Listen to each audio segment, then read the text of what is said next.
Hey guys, EDDBUD here, and I'm back with another running shoe, yay or nay.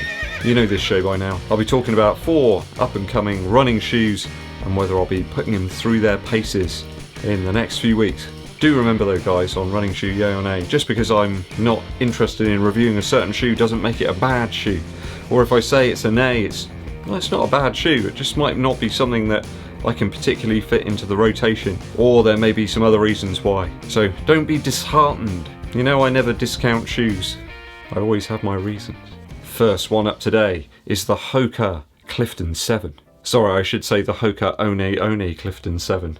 Gotta say it right, I've got to get it right. So Hoka have officially launched and released that flagship shoe. It's their new iteration of their daily sort of shoe, the Clifton. I would imagine it's probably one of their best selling models actually. It's the one I see most when I'm out there running, on the feet of other runners. Hoka suggests there's a 5mm drop on the new version of the Clifton, and they've been very clear amongst all their marketing to position this as their daily trainer. The kind of do-it-all shoe. Been a while since I reviewed a Hoka shoe. I think we've got to rewind all the way back to the Rincon in fact. I almost bought the Clifton 6, but I opted for the Triumph 17 instead that day. How things could be different now. If I'd bought that shoe instead, I wonder if I'd be here right now doing this video. Bit like Back to the Future or something like that. If I'd changed one little thing, everything else could be different from that moment onwards. I notice here that the new version of the Clifton has a built-in pull tab. Or at least that's what Hoka are saying it is. It's got one of those very pronounced pieces in the heel. If this is a pull tab, in that case many of my other shoes have got one as well. Look, a built-in pull tab. I'm only kidding. You got a typical Hoka rocker type midsole and outsole construction here, but I'm really liking the profile of the Clifton 7. It does look really special. It reminds me a little bit of the Rincon. I really like that shoe. It's a really nice looking effort. Though I am glad to see quite a bit more high abrasion rubber here on the outsole of this new version of the Clifton. It looks like a mesh type upper and there's a lace loop. It's ticking all those boxes for me. I'm digging the daily vibes here, and with the Pegasus 37 almost at 100 miles, I'll have a bit more time to get out there and put some miles into another shoe. So I think the Hoka One Clifton 7 is a yay for me. Just so you guys don't think I'm always bashing Nike recently, there's a new Nike shoe out. Released with no fanfare whatsoever. I spotted there's a second version of the Nike Zoom Air Gravity. Called the Gravity 2, this one. It only seems to be on the sports shoes website. It's not even on Nike's own website. What are you playing at, Nike? Certainly some visual cues in the upper. Upper seems to have changed a little bit from the original version of the Gravity. Maybe even some visual similarities with the Speedrift from New Balance. Nike suggests this is a tempo shoe, or one for faster 5 or 10k efforts. Again, as per the Alpha Fly, the Pegasus 37 and the Tempo Next Percent, this one has got forefoot Zoom Air only. Nike is saying it's using soft core foam. I'm not entirely sure what that is. Maybe they've just rebranded one of their other EVA type foams. They are suggesting there's a wider heel here, so perhaps a little bit more stability back there. It does seem there's a quite apparent heel to toe drop. They don't state exactly what that measurement is, but visually it does look like there's quite a drop on that shoe. Interesting, they've weight relieved that midsole and outsole, taking some big chunks out of it, maybe to lower the weight a little bit. The outsole and the upper actually remind me quite a bit of the Asics Nova Blast.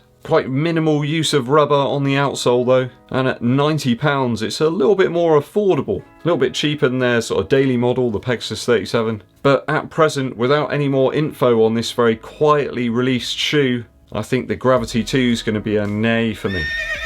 I did cover this briefly in the running news the other day, but On Running have got their carbon plate shoe, the Cloud Boom. It's quite a humorous name, I do like that. It's very low profile though, certainly around the ankle area. Interesting shoe, does seem to be selling very, very quickly over at On Running's website. I think most of the men's sizes were gone. There were still quite a few of the women's sizes left. So this has got a carbon fibre infused plate. They're calling it the Speed Board. Looks like they've created a tasty sandwich here. They got their CloudTech foam around the Speed Board, both top and bottom. Only a single layer of mesh in that very, very light looking upper. Clearly with thoughts there of keeping that weight down as low as possible. It does look like a very breathable shoe though, viewers. don't you agree? There's a 9mm drop in the cloud boom, and they're suggesting the UK size 8.5, which seems to be the size that you have to give the weight for these days, for those weight rulings for racing and all that. This one's 225 grams, so it's going to be relatively light. Who knows how high it will be in big giant people sizes. Could be a little bit heavy though in my UK size 11. I think if you're a fan of On Running, if you've been holding out for their carbon plate shoe for racing purposes, then I think you're in luck. But for me, £170, as someone who hasn't tried On Running shoes up to this point, I think I'd probably choose a cheaper model to get into the brand and get used to that underfoot feel. So I've got to be honest, this time round, for me, it's going to be a nay. But I can see lots of people who are fans of On Running being very, very pleased about the release of this one. Last but not least on today's running shoe yay or nay, it's a Mizuno shoe, the Wave Rider 24. I knew it wouldn't be too long before Mizuno launched a shoe with that NZ midsole material. We saw it in that crazy concept shoe a couple of weeks ago, and the Wave Rider 24 has got it in the midsole, or at least part of that midsole has the NZ foam material. I think it's used as a wedge in the heel of the Wave Rider 24 to cushion that landing a little bit. I think at £129 this presents quite good value. There's some interesting tech there, some quite innovative ideas within this shoe. Could present a good option to test out a Mizuno shoe, this one. So Mizuno are calling the upper on this one the Air Mesh upper, and it uses Mizuno's Dynamotion fit system.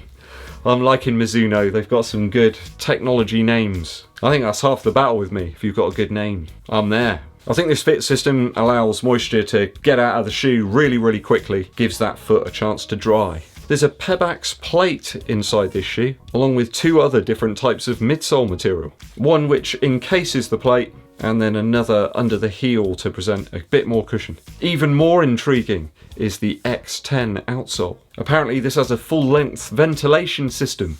Where have you been all my life, Mizuno? I'm very intrigued to test this out, I have to say. With some sites offering this shoe as low as £116, I think it's worth a roll of the dice. So for me, the Mizuno Wave Rider 24 is a yay. You can see how excited I am about this shoe. There's loads of cool stuff in there. Mizuno, we're going to be testing you out. A musical interlude. I've dug out my Best of Chic compilation recently. I love Nile Rodgers. Some of the production on his stuff with Chic, but also other artists is just brilliant. There's very few tunes that really come off as a letdown that Nile Rodgers has been involved in. Now, everybody knows Good Times, don't they? But my favourite's Everybody Dance. Some of the guitar work on Chic tracks is just so infectious. You listen to it and it's a cross between kind of pop and rock guitar playing mixed with jazz, and it's just this perfect kind of guitar parts that encompass the whole song. Although obviously the bass in Chic songs is really important too. Bernard Edwards was incredible on the bass. What a superb bass player. Always a perfect match for whatever Nile Rodgers was doing on the guitar. So surely you would have heard of Chic before, but if you haven't listened to any of their stuff in a while, get to it. Thanks for watching through to the end of the video, guys. I very much appreciate it. If you haven't done so already, hit that subscribe button and click the bell for notifications of when I launch those new videos. It also helps the channel out a huge amount if you give this video a thumbs up like, and make sure you share it with your running buddies. My name's EDDBUD, and I'll be seeing you